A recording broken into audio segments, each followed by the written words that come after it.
Assalamualaikum everyone. Ganito po ako mag-setup ng almusal ng aking tatay-tatayan. Yan. Ganyan. Ito mainit, ito na tubig. And then, ito yung hot sauce. And then, red tea. And then, ito, full ito.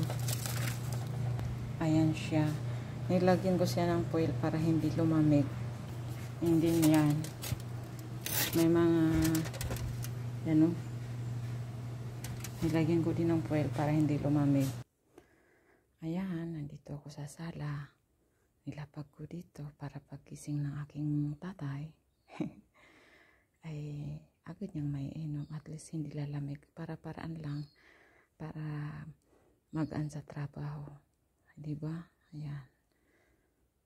Sana nagustuhan niyo ang aking mga tips. Paano magaan ang ating trabaho. And then, work na ako. Magsisimula na ako sa work. At least hindi ko naisipin kung magising, may kakainin wala. Hanggang dyan na lang po. Maraming salamat sa panonood. Pa-like and support.